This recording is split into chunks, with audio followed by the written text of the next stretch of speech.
Hola, muy buenas gente. Hoy os quería hablar un poco sobre los header files en C y sobre el linker, porque creo que es un tema que se toca bastante poco. Yo en mi caso, cuando estaba en la universidad, me explicaron pues todo lo que había que saber sobre los compiladores, pero nunca me hablaron sobre el linker, sobre el proceso de linkeo. Y es algo que me parece bastante importante, así que hoy os voy a explicar un poco sobre ello. Como veis, tengo aquí un programa en C bastante sencillo. Tengo dos variables enteras y una función que se va a encargar de sumarlas y voy a imprimir el resultado. Y como veis aquí ya hay un spoiler, ya el compilador nos está diciendo que estamos haciendo algo mal, pero si aún así voy yo e intento compilar esto, pues como veis nos da un error. Esto en versiones antiguas, no sé si del compilador o del estándar de C, eso daba una warning, tenías tú que manualmente pasarle una flag a GCC para que diera un error. Pero bueno, parece que ahora este es el comportamiento por defecto y creo que es mucho mejor. Pero el error que estamos obteniendo es porque, bueno, el compilador a la hora de llamar una función necesita saber el tamaño y tipo de los parámetros que toma esa función, así como el tamaño y tipo de valor que retorna esa función. Y esto se debe a que, bueno, el código ensamblador que va a generar el compilador para la llamada depende totalmente de estos factores. Entonces, bueno, aquí estamos llamando una función add y el compilador no tiene ni idea de estos factores que os acabo de mencionar. Así que lo que podemos hacer para arreglar eso es usar una forward declaration. Vamos a escribir lo que se llama la signature de la función para que el compilador tenga suficiente información. Y eso lo vamos a hacer escribiendo extern.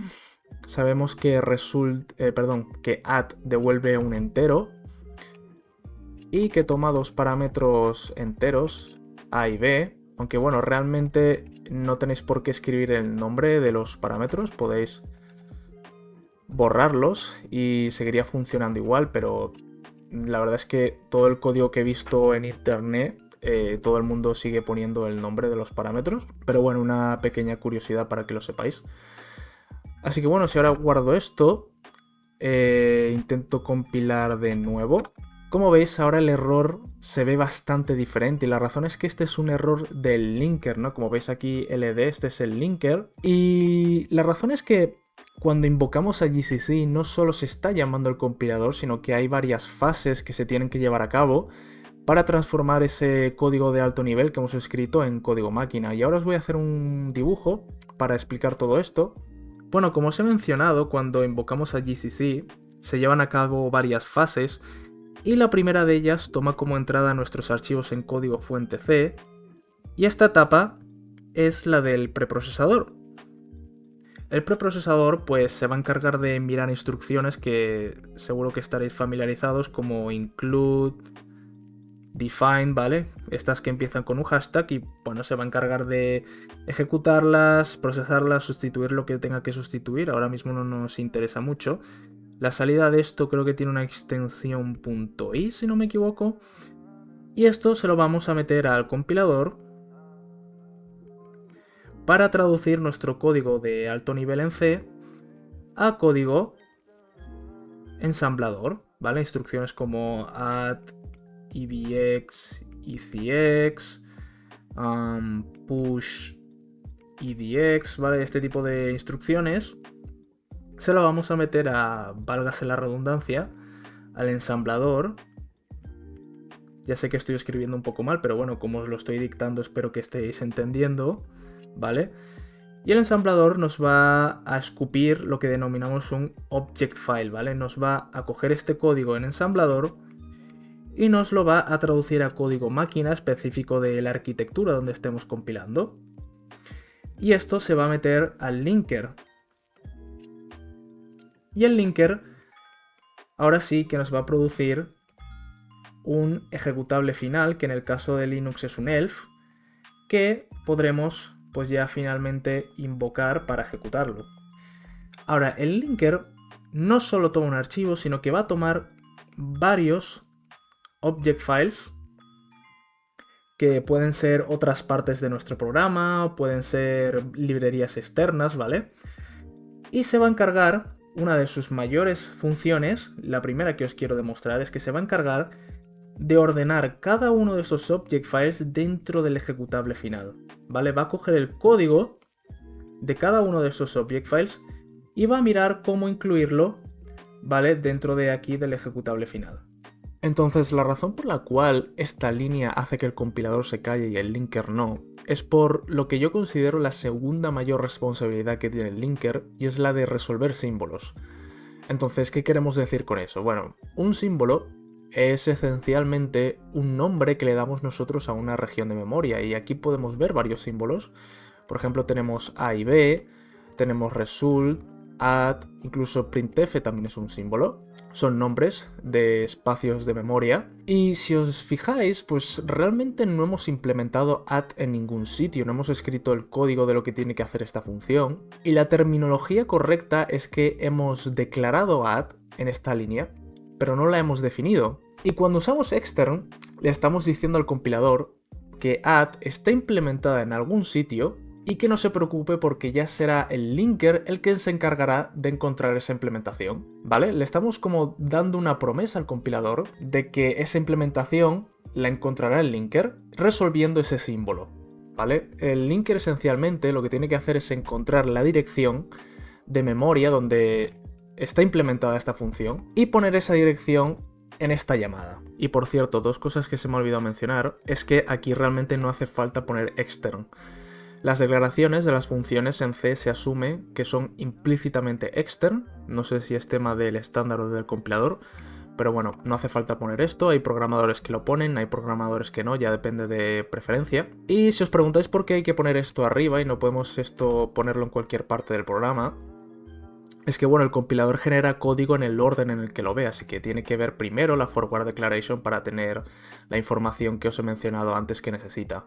Y bueno, lo siguiente que os quiero enseñar, que me parece muy curioso y que creo que os va a ayudar a entender mejor de lo que estoy hablando, es que a GCC le podemos pasar esta flag, -c, que le va a indicar que se salte el proceso de linkeo, ¿vale? Que solo nos compile. Y como os he mencionado antes, pues la salida de esto va a ser un object file.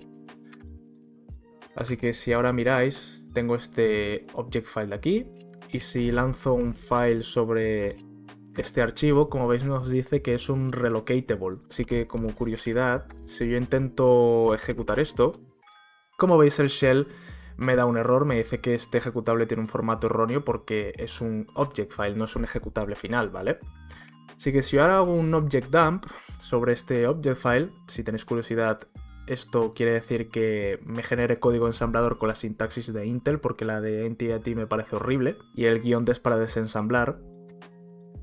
Si yo hago esto, y bueno, ignorar todo este código porque esto son cosas de GNU, si me voy aquí a main, como veis tengo dos llamadas, una será la de printf y la otra será la de sum. Si os fijáis, tenemos el opcode de call, que es E8, pero donde debería estar la dirección de memoria de add, como veis está todo a ceros. Y esto es lo que hace el compilador, ¿no? Deja esto todo a ceros como un placeholder para el linker. Y el compilador incluye cierta información en este relocatable que el linker sabrá procesar para saber que tiene que encontrar esa función en algún sitio. Bueno, y una vez visto eso, ¿qué podemos hacer para que el linker nos resuelva esa dirección? Bueno, pues habrá que definir add. Como veis aquí la he definido en un archivo math.c. Imaginaros que, bueno, que esto fuera una librería de matemáticas y hubiera aquí un montón más de funciones aparte de add. Así que bueno, una vez la hemos definido, habrá que decirle al compilador dónde está definida. Así que bueno, lo que tenemos que hacer es al comando original, aparte de main.c, pasarle también math.c, y de esta forma el compilador compilará ambos archivos y el linker, como os he mencionado antes, se encargará de ordenar estos dos archivos en el ejecutable final. Así que bueno, ahora como veis tengo este main, que si hago un file sobre este, ahora sí que me dice que es un ejecutable, así que ahora yo puedo pues ejecutarlo como si fuera cualquier script, y pues como veis funciona perfectamente. Y bueno, si ahora echamos un vistazo al ejecutable final, como hemos hecho antes con el object file, y buscamos main, si os fijáis, ahora la llamada add sí que tiene una dirección real, que es esta de aquí, y como veis aquí mismo está, como veis el linker ha decidido meter aquí toda la implementación de add, y esto es lo que se denomina linkeo estático, ¿vale? Donde literalmente cogemos el código de las funciones de las que dependemos y la metemos en el ejecutable final. Hoy en día se suele usar más algo que se denomina linkeo dinámico, donde no metemos el código, sino que dejamos el código en otro sitio, ya sea en disco o en memoria, y cuando se carga el ejecutable o justo cuando se va a llamar esa función es cuando se va a buscar ese código. Como veis, printf, por ejemplo, está usando linkeo dinámico. Como veis, aquí tiene algo extraño de addPLT. Pero bueno, no me quiero explicar mucho porque es un tema complejo y le quiero dedicar un vídeo solo a eso. Aunque, bueno, ya os digo, el vídeo va a tardar un poco, me lo tengo que preparar porque es un tema un poco complicado. Pero bueno, como veis, lo que os quería mostrar es que ahora hay direcciones reales que ha resuelto el linker. Y bueno, aquí es donde entrarían los header files porque, bueno, imaginaros que aparte de add estamos usando más funciones de esta librería. Por tanto, tendríamos que tener todas las declaraciones así. Y bueno, como veis, esto ocupa bastante espacio. Entonces, lo que se pensó fue, oye, ¿por qué no movemos estas declaraciones a su propio archivo? Y bueno, así es como nacieron los header files. Como veis, aquí está la misma declaración que teníamos ahí. Y bueno, esto de aquí, no os preocupéis mucho, es un header word que se llama, que es para evitar que se incluya más de una vez el mismo header file. Pero bueno, una vez tenemos esto, simplemente tenemos que borrar esto que ya nos hace falta y hacer un include de ese header file. Y como veis, esto funciona. Ahora yo puedo hacer un gcc como hemos hecho antes y pues como veis sigue funcionando perfectamente. Entonces la razón por la cual esto funciona es que include le va a decir al preprocesador que coja el archivo que hemos indicado aquí y que literalmente copie y pegue los contenidos de ese archivo donde está el include, ¿vale? Esto, una vez pase el preprocesador, se va a ver literalmente así. Una vez el preprocesador ejecute ese include, esto va a ser el resultado de ese archivo .i que os he mencionado antes, y por lo tanto sigue funcionando de la misma manera que teníamos antes. Sin embargo, aún hay una pequeña cosa que estamos haciendo mal, y es que si yo me voy a la definición y por lo que fuera decido cambiar los tipos de A y B, voy a hacer que sean números en coma flotante, ¿vale? Si ahora guardo esto y vuelvo a compilar y lo ejecuto, como veis, me está dando ahora un resultado muy extraño. Me está diciendo que 3 más 4 es igual a 0. Y la razón de esto, si pensamos bien, es que nuestro código en main, debido al header file, sigue pensando que add toma dos enteros. Por lo tanto, el código ensamblador que se genera aquí sigue pensando que A y B son enteros, los pasa como enteros. Pero el código ensamblador de la implementación de add, estos dos valores los va a interpretar como números en coma flotante y tenéis que recordar que la interpretación es completamente distinta. Los números en enteros utilizan complemento a 2, mientras que los números en coma flotantes, si no me equivoco, utilizaban IEE 754, si no recuerdo mal. Por lo tanto, la representación es completamente distinta, así que, pues como veis, esto es uno de los ejemplos donde dispararse al pie con C es bastante fácil y nos produce estos bugs bastante extraños. Así que lo que podemos hacer para evitarnos este tipo de problemas es no solo incluir el header file donde lo vamos a utilizar, sino en la misma definición también, ¿vale? Si yo ahora vengo aquí y hago un include de math.h, como veis ahora el compilador sí que es capaz de decirme que estamos utilizando tipos conflictivos para add. Entonces, bueno, como veis, incluir el header file aquí realmente no es necesario, pero es muy recomendable por este tipo de cosas. Y bueno, otra cosilla que quería mencionar es que no sé si os habréis preguntado por qué aquí estamos usando entre comillas y aquí utilizamos estos brackets, que no sé muy bien cómo llamarlos, estos mayor que, menor que. Y bueno, la razón es que estos brackets los solemos utilizar para lo que son librerías del sistema, ¿vale? Esto le dice al linker que busque este header file en unos directorios específicos, que creo que se puede controlar eso, creo que hay una variable de entorno. Y uno de esos directorios creo que es, por ejemplo, user include. Sí, como veis aquí hay un montón de header files de librerías que tenemos en nuestro sistema. Y las comillas las solemos usar para librerías que hemos escrito nosotros porque le dice el linker que el header file lo busque en el directorio actual o en directorios que le podemos indicar a GCC con una flag que no me acuerdo muy bien cuál era, creo que era -i mayúscula, pero no estoy seguro. Así que bueno, una pequeña curiosidad que os quería mostrar.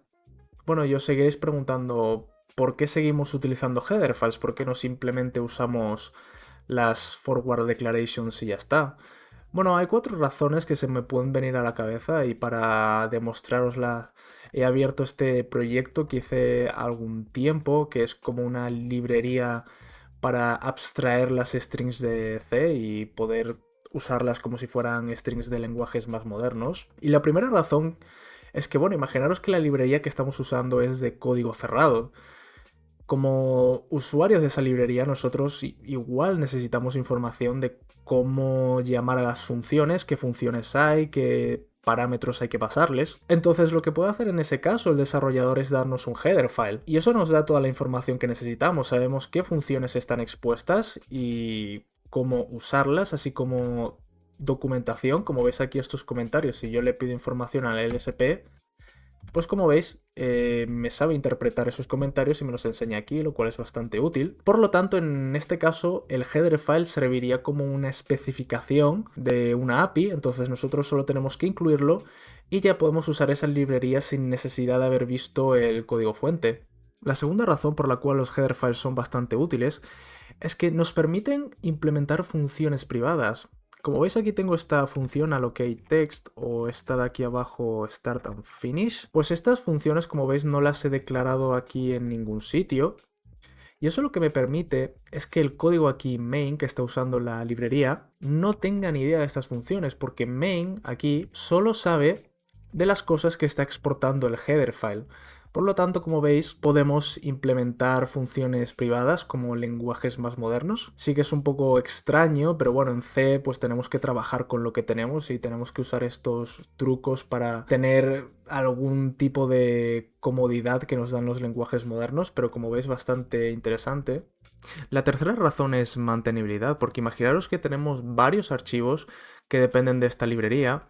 Y si a nosotros se nos ocurre cambiar la signature de alguna de estas funciones, ya sea, pues yo que sé, el número de los parámetros o el tipo de alguno de ellos, tendríamos que irnos a todos los archivos y cambiar manualmente las forward declaration, lo cual pues es una pesadilla. Y sin embargo, si estamos usando header files, ese cambio solo lo tenemos que reflejar en los header files, ya que gracias a este sistema del preprocesador de copia de pegado, pues ya ese cambio se aplicaría a todos los archivos, con lo cual nos facilita bastante la vida. Y la última razón, y esto es algo que debería haber hecho yo cuando escribí originalmente la librería, es que como desarrollador no quiero que el usuario sepa sobre estos campos, porque los cambios a esta struct quiero que solo sucedan en las funciones que yo he exportado aquí. No quiero que el usuario ande toqueteando con esto. Entonces lo que puedo hacer es copiar la definición de la estructura, moverla aquí al punto C y en el header file simplemente dejar la struct declarada. De esta forma, main solo sabe que hay una struct llamada text, pero estos campos pues no los conoce. Creo que habría alguna manera donde se podrían descubrir los campos, pero bueno, ya os digo, esto es C, tenemos que jugar con lo que tenemos. Y de esta forma pues convertimos text en una estructura opaca y tenemos una librería pues un poco más segura. Ahora, la pregunta final es, ¿por qué siquiera existen los header files? ¿Por qué tenemos que hacer todo esto de separar la declaración de la definición cuando, por ejemplo, aquí en Rust, en lenguajes modernos, podemos hacerlo todo en el mismo sitio y luego, pues, por ejemplo, en el caso de Rust tenemos que declarar el módulo y luego usamos lo que queramos de ese módulo? Bueno, pues tenéis que pensar que C se inventó hace un montón de años y en esa época los ordenadores y los compiladores eran muy limitados y por tanto el compilador no podía mantener información en memoria sobre todo el proyecto, sobre qué símbolo exportaba cada módulo, y es la razón por la cual GCC trata cada archivo de código fuente de C de manera individual. Cada archivo .c que compilamos creo que se denomina una translation unit y es completamente individual. Luego es el linker el que se tiene que encargar de relacionar esos archivos y ver cómo ordenarlos. Y somos nosotros los programadores los cuales le tenemos que decir al compilador que haga esa especie de promesa para que el linker sepa que tiene que resolver esos símbolos, ¿no? En cambio, bueno, los lenguajes modernos pues tienen todas estas herramientas de módulos, namespaces, tienen mucha más capacidad para mantener información y pues ellos mismos saben cómo linkearlo todo junto. Así que eso responde a la pregunta, que es una limitación histórica que tenía el compilador cuando se inventó C, y por eso tenemos que usar header files en C. Y bueno, pues eso es todo. Espero que os haya gustado. La verdad es que ha sido un vídeo denso, pero bueno, espero que os hayáis enterado de algo y os vayáis con algo nuevo aprendido. Y bueno, pues como siempre, muchas gracias por el vídeo, muchas gracias a los que puntuáis y nos vemos. Adiós.